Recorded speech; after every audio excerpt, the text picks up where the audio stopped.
Fala pessoal, professor Luiz aqui com vocês.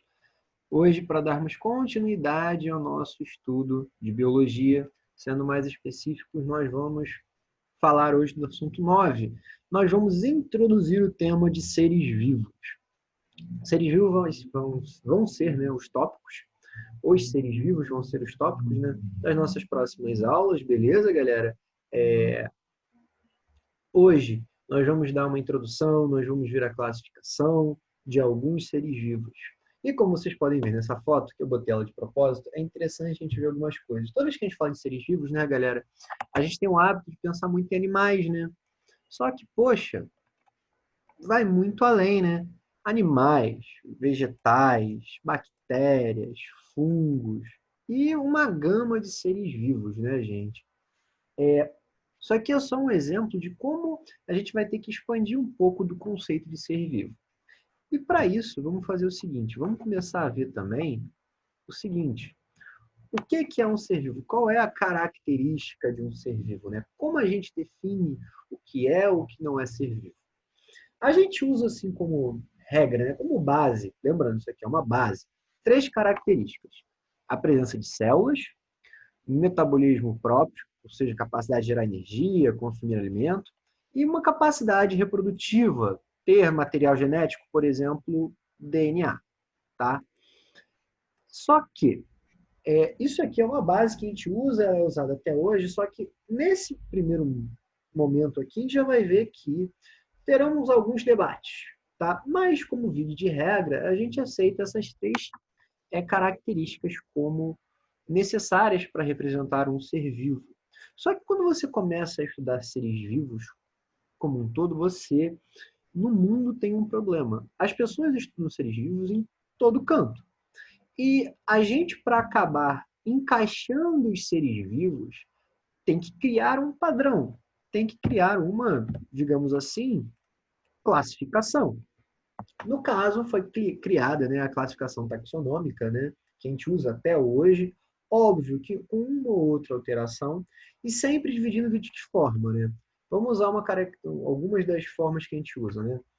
O famoso reficofages. Aloysio, o que é reficofages? Reficofages é o que é usado muito até hoje, né? Que é uma palavrinha mnemônica para a gente lembrar, né? Reino, filo, subfilo a gente bota uma exceção, reino, filo, classe, ordem, família, gênero e por último vem a espécie. Então o que a gente tem? A gente tem aqui, ó, reficofage, que é uma forminha, uma palavrinha legal da gente lembrar, reino, filo, classe, ordem, família, gênero e espécie. De que forma? Isso aqui sempre mais, o topo mais generalista, né? E conforme a gente vai, nesse caso, descendo a classificação, nós vamos tornando tudo mais específico, ok? Existem classificações extras, como subfilo, subespécie, para dar uma melhorada, né, para dar mais uma detalhada, existem. Só que, de forma geral, a gente usa esse sistema de classificação, tá? Eu, na minha faculdade, usei esse sistema de classificação, tranquilo, galera? E a gente usa até hoje, inclusive para a realização de questões e a realização de concursos por aí afora. Beleza, gente? Bem, além do reficofages, né, além dele estar aqui, uma coisa interessante que a gente pode fazer também, ó, é mostrar o que eles chamam de os cinco grandes reinos, desculpa, tá? Esses cinco grandes reinos que foram usados e costumam ser usados até hoje, apesar de eu ter uma outra classificaçãozinha aqui para vocês, mas é muito comum. Onde a gente tem um ancestral comum, beleza? O último ancestral comum, onde todos os seres vivos, né, descenderam dele. E aí começa bactérias, cianobactérias, protozoários, que são protistas, né, lá no protozoa. Aí a gente tem animalia, plantae, fungi, esses cinco grandes reinos. Coisas interessantes a gente perceber aqui são, é um sistema de classificação, ele é válido, só que ele está sempre sendo atualizado. Tem um novo tipo de classificação que eu vou mostrar para vocês, que é a separação em domínios, ok? Logo a seguir. Mas isso aqui pode ser usado, é muito usado, algumas questões ainda o utilizam, beleza, galera? Hoje nós vamos focar principalmente nesse aqui, ó, nesse reininho aqui, vamos dizer assim, né? E os outros a gente vai ver nas aulas subsequentes. Outra coisa interessante de perceber é que uma das estruturas, né, um dos seres que nós vamos estudar hoje, que são os vírus, eles não estão aqui. Exatamente porque vai ter um debate, tem esse debate, existe esse debate há anos, de que se vírus ou não é ser vivo. Tranquilo? Beleza, gente? Agora, isso tudo é uma forma da gente classificar. E aqui, ó, eu tenho uma outra classificação, como eu falei para vocês, essa um pouquinho mais atual, tá, gente? Que é a classificação em 3 domínios. O domínio bactéria, o domínio arqueia e o domínio eucária. Observa aqui que todos têm o mesmo ancestral comum. Alguns ficando no bactérias, né, que eles chamam de bactérias verdadeiras ou eubactérias, beleza? Indo para as arqueobactérias ou arqueias, que nós vamos estudar mais hoje no final da aula, e até o eucária, que é o mais difundido, né? Que tem animais, tem fungo, tem plantas, beleza? Tem os protozoários ali no meio, beleza, galera? Isso aqui é uma outra classificação que existe, essa um pouquinho mais atual, levando em consideração características genéticas, características de combinação de material genético, beleza? Então, como eu estava falando, aqui eu tenho 2 formas de classificação, ambas usadas, tá? Muito importantes, por quê? A gente teve que ter um padrão, a gente tem que padronizar o estudo dos seres vivos pelo mundo. Por exemplo, vou dar o meu exemplo. Eu, na época de faculdade, um tempinho atrás, eu trabalhava com peixes. Só que eu trabalhava com peixe, o cara dos Estados Unidos trabalhava com peixe, o cara lá da Europa trabalhava com peixe, e da Ásia trabalhava com peixe, e às vezes as espécies, os gêneros, as famílias, eles são as mesmas. Então, para a gente enquadrar isso, a gente tem que dar uma generalização. Tanto que esses nomes, tirando aqui da classificação, mas muitos nomes são o quê? São em latim. Inclusive, a classificação em nome científico ela é em latim. Eu peguei um exemplo aqui para vocês. Ó. Carcharodon carcharias. Meu Deus, Aloysio, que nome bizarro. Eu já vou falar o que ele é.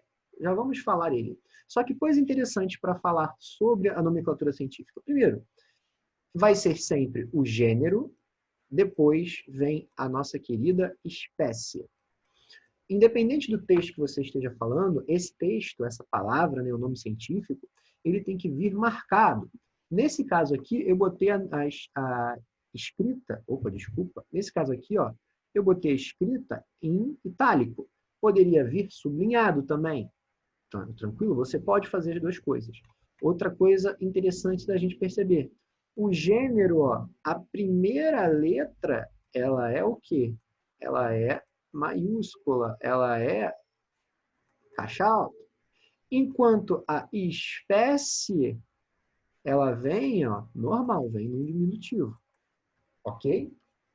Então, essas regras de nomenclatura, de nome científico, ela permanece, seja aqui, seja na China, seja nos Estados Unidos, onde é que for. Porque dessa forma, eu, ou o chinês, ou o americano, ou o italiano que for ler isso, vai entender de que espécie, de que indivíduo específico nós estamos trabalhando.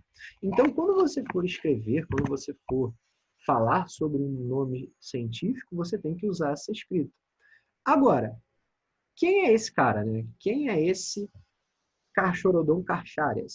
Esse aqui é o tubarão branco, tá, galera? Eu peguei assim só para ser uma coisa diferente, porque usar batido tipo Homo sapiens. Todo mundo sabe que Homo sapiens é humano. Um tubarão branco para ficar diferente, para a gente ver que o gênero e a espécie deles estão difundidos pelo mundo nesse mesma nomenclatura. Beleza, gente? Na paz? Tranquilo? Então vamos continuar aqui. Ó. Deixa eu limpar. Beleza? Agora, o que a gente vai fazer? Agora a gente vai especificar estudar um desses caras, né, que são os vírus, né? De base, vamos botar aqui, eu escrevi aqui bem no início para deixar isso claro que, ó, não são seres vivos.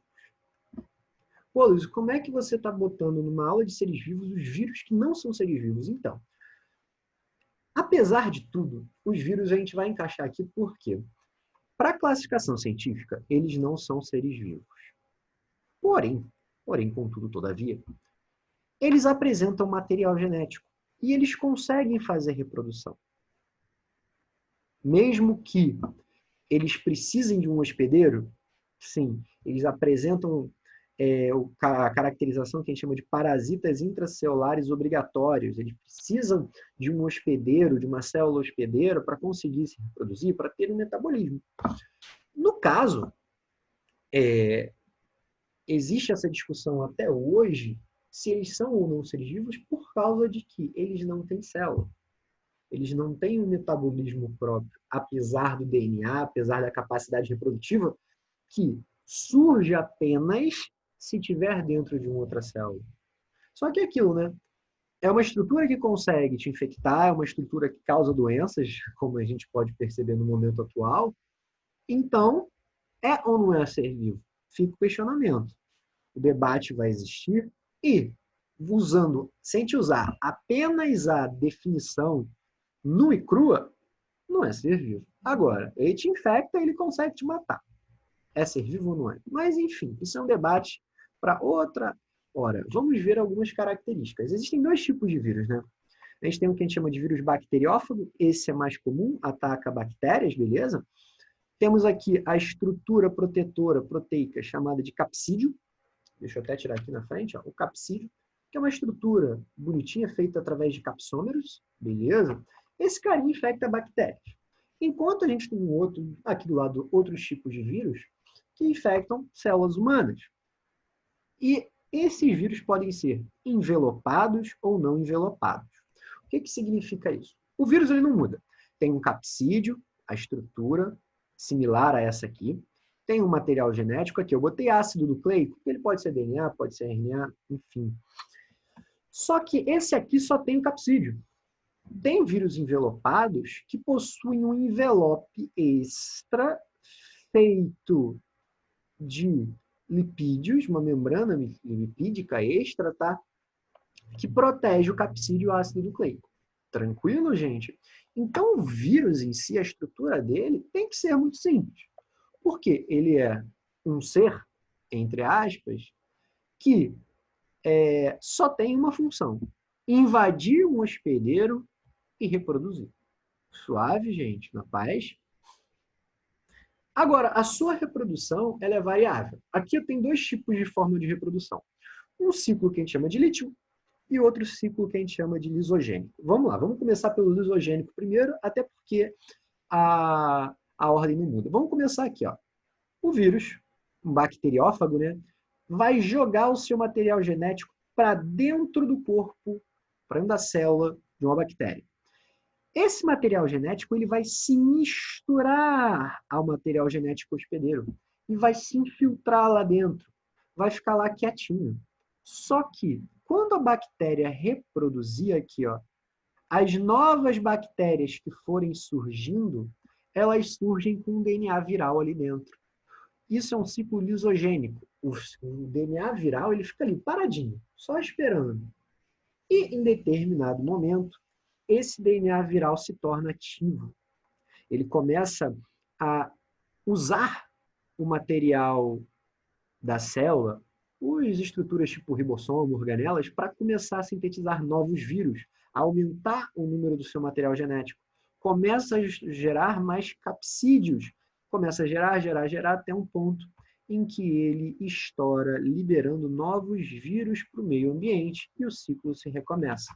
Então, o ciclo lítico, qual é a ideia? O vírus está totalmente ativo, o DNA viral está ali totalmente ativo, ele vai produzir capsídeos, ele vai produzir enzimas virais, ele vai gerar novos vírus. No ciclo lisogênico, eu tenho só a mistura do material genético viral com o do hospedeiro. E ele fica lá inerte, ele fica lá quietinho. E vai se espalhando por novas bactérias, até a determinado momento que ele se torne ativo e comece a se reproduzir. Ok, gente? Na paz? São esses dois ciclos que podem aparecer para vocês. Ok? E aqui eu tenho aqui só um resuminho de algumas doenças causadas por vírus. Não preciso falar da Covid, né, gente? Que ela já está bem difundida aí para a gente. Mas aqui, por exemplo, raiva, poliomielite, febre amarela, sarampo, cachumba. Aqui, olha que interessante. Várias dessas, o que resolve elas? O que a gente está procurando aí, ó, para resolver o Covid? Uma vacina. A vacina que é o que a gente chama de profilaxia, de uma medida protetora para evitar que as pessoas acabem se contaminando por ele. Por que eu tirei agora a AIDS, né, o HIV de fora nessa parte final? Porque, querendo ou não, nós não temos uma vacina contra o HIV. O HIV, nós ainda estamos numa era em que a vacina não existe.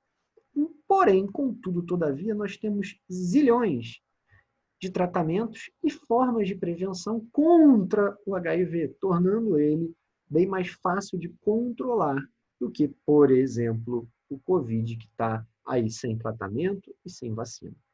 Ok, galera? Na paz? Perceba também que vírus são bem generalistas. Você tem eles mordidas de animais, você tem eles simplesmente pela respiração ou através do ato sexual. Beleza, galera? Mas lembrando, o vírus ainda temos esse debate se é ser vivo ou não, tá? Cada um fica do seu jeito. Se a gente usar apenas a definição biológica, não são. Agora, vamos para o que todo mundo conhece, vamos para um ser vivo agora, por assim dizer, né? Bactérias, inclusas lá naquele domínio bactéria, né? Ou eubactérias. Se você preferir também encaixar ele lá no Monera, tá beleza também. Estrutura básica de uma bactéria. O que a gente tem? Membrana plasmática, ela vai existir sempre. Acessório, uma parede celular. Ah, Luiz, eu estudei lá no fundamentalzinho que células vegetais têm parede celular. É a mesma? Então, parede celular, é para dar proteção, para dar resistência. Só que a parede celular de bactérias tem uma composição diferente da parede celular das células vegetais. Ok, gente? Na paz? Outras coisas interessantes. Temos uma cápsula com uma proteção extra, flagelos, que é para sua locomoção, citosol, um nome bonito para citoplasma, no meio interno da célula. Temos isso que é muito interessante a gente comentar, que são os plasmídios. No caso, o plasmídio é um DNA, um material genético único nas bactérias, que ele tem uma única função: produzir as proteínas, as PTNs, no resumo, tá? Então, ele tem um material genético só para produzir proteína, não é mágico? Aqui nós temos também DNA livre no material genético, livre no citosol, né? Bactérias são seres procariontes, beleza? Não tem uma carioteca, uma membrana nuclear para proteção, beleza? Ribossomos para fazer a síntese proteica. Ok, galera? Essa é a estrutura básica de uma bactéria. Toda vez que você estuda bactéria, você acaba caindo nisso. Não tem muito para onde fugir, beleza, galera? E a partir disso a gente vai ter alguns detalhes, principalmente quando a gente fala do estilo de vida de uma bactéria. Por exemplo, o seu metabolismo. O metabolismo da bactéria, bacteriano, ele é muito versátil. Você tem bactéria heterotrófica e você tem bactéria autotrófica. Ou seja, tem bactéria que precisa fazer o processo de geração de energia através de um alimento, seja que eu botei, decomposição de matéria orgânica, seja como um parasita. Nós temos bactérias vivendo no nosso sistema. Temos bactérias também que vivem em harmonia. Nós também temos elas. Ok, gente? E as autótrofas, ou seja, que fazem a produção do próprio alimento. Seja via fotossíntese, aquela comum, né, que todo mundo conhece, pega o CO2, pega a energia solar, pega a água e gera o alimento. Beleza, gente?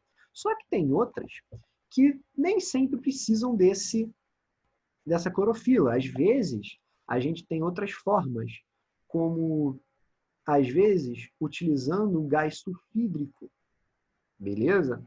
Ou através da quimiossíntese, que é um processo bem interessante, que gera energia através de reações inorgânicas com a amônia. Várias bactérias presentes no solo fazem isso, beleza? Outro detalhe interessante que eu botei aqui como observação as bactérias, elas são tão versáteis que nós temos bactérias tanto aeróbicas quanto bactérias anaeróbicas, ou seja, umas que suportam o oxigênio, gostam do oxigênio, e outras que não suportam o oxigênio. Tem algumas até que elas conseguem viver nos dois ambientes, seja oxigenado ou não oxigenado, beleza? Então, bactérias são seres muito versáteis. Tranquilo? Até mesmo via reprodução. Eu vou mostrar 2 tipos de reprodução para vocês, tá, gente? Tem mais outros, mas esses são os que mais aparecem. Aqui, ó. A reprodução assexuada mais simples. A divisão simples, divisão binária ou cisparidade. Eu tenho uma célula, duplico o material genético e se duplica gerando células filhas iguais, com o mesmo material genético, não sejam os clones. Onde ocorreria uma mudança nesse material genético? Eu teria uma mudança nesse material genético quando eu tivesse o caso de uma mutação que não é 100% certa. Ela pode ou não ocorrer. Esse é o tipo mais comum de divisão celular de bactérias. Um outro tipo é a conjugação. Quando eu tenho aqui, ó, uma transferência aqui, ó, de plasmídios de uma bactéria doadora para uma receptora. Olha que louco. O que acontece? Por que a gente chama de uma reprodução? Porque tá vendo que eu passo parte dos plasmídios de uma bactéria para outra? Então, olha só. Querendo ou não, a bactéria que recebeu esse material genético vai integrar, vai misturar o DNA do plasmídio com o seu material genético. Então, eu tive uma mistura de material genético, querendo ou não. Luísa, mas não chega a ser uma reprodução, porque ela doou o material genético. Eu sei, mas a partir daquele momento, essa bactéria nova, quando e se gerar novas bactérias, vai passar o material genético dessa daqui, ó, da doadora. Então, de uma forma ou de outra, o material genético foi misturado. De uma forma ou de outra, eu tive uma mistura de DNA das bactérias. Suave, galera? Tranquilo, né? Tem até uns casos em que as bactérias podem... A bactéria está no meio livre, ela pode absorver materiais genéticos de bactérias mortas que estão livres no meio e adicionarem no seu próprio material genético. Ok? Agora, tipos de bacterioses, né? Ou melhor dizendo, doenças causadas por bactérias. Aqui algumas: tétano, tuberculose, gonorreia, cólera, leptospirose, sífilis. Algumas, transmissão, relação sexual, às vezes pela urina de animais, às vezes simplesmente pelo ar. Algumas, como por exemplo o tétano, elas ficam só em ambientes em características muito específicas. O tétano, por exemplo, precisa de um ambiente sem oxigênio para sobreviver. Só que aqui, ó, vacina, ou então a nossa principal arma contra bactérias, os antibióticos. Gente, não existe usar antibiótico contra vírus. Isso não existe, gente. Antibiótico é para matar bactérias. E mesmo assim, a gente acabou usando tanto de forma desorganizada os antibióticos que nós estamos selecionando variações mega resistentes de algumas bactérias. Vamos dar um exemplo. Já existem algumas vertentes de sífilis e gonorreia resistentes a uma gama de antibióticos por aí. Ok, gente? Então, bactérias, elas são extremamente versáteis. Desde algumas que estão vivendo agora exatamente na sua boca, sem te fazer qualquer mal, ou então no seu estômago, ou então no seu intestino, ó, e você está vivendo muito tranquilo, ou como algumas que podem levar a sua vida. Ok, galera? Para fechar o livro de agora, uns carinhas muito interessantes que são as arqueobactérias. Esses caras são extremamente interessantes porque eles são os extremófilos. Entenderam um trocadilho maravilhoso? Então, são interessantes, extremamente interessantes, porque eles são extremófilos. Eles vivem em lugares extremamente inóspitos. E por que eles são interessantes? São procariontes, assim como bactérias, são muito parecidos, porém, vivem em lugares completamente inóspitos. Aqui eu botei 2 para a gente estudar. Esse aqui é um vulcão. No fundo de vulcão nós temos arqueobactérias. Isso aqui, ó, é um lago. É um lago, né, que tem um pH, né, que tem uma acidez extremamente elevada, um pH extremamente baixo, além de ser bem quente. Isso aí é um parque lá nos Estados Unidos chamado Yellowstone, muito famoso. E nesses ambientes tem seres vivos, que são essas arqueobactérias. elas ficam lá fazendo quimiossíntese, gerando seu próprio alimento, gerando energia ali, sem impedimento de ninguém. Também, olha só, uma região extremamente inóspita, não é qualquer ser vivo que sobrevive ali. Ali eu dei os exemplos, mas a gente pode falar também em geleira, em fundo de oceano, que são lugares também de difícil sobrevivência, mas que são seres bem similares à bactéria, levando a crer sempre no que, em termos evolutivos, todos nós viemos a partir de um único ser vivo, tá? Obviamente, seja bactéria, ou seja arqueobactéria, ou cianobactéria, se preferir, que vieram desde há mais tempo, nós viemos todos de um mesmo ser vivo. Então, galera, com isso, eu me despeço de vocês, tá, gente? Fechamos esse assunto 9 aí de seres vivos. Teremos próximos assuntos também sobre seres vivos. Vamos ver todos os seres vivos na medida do possível, tá? E então é isso, pessoal. Gente, abraço e até uma próxima.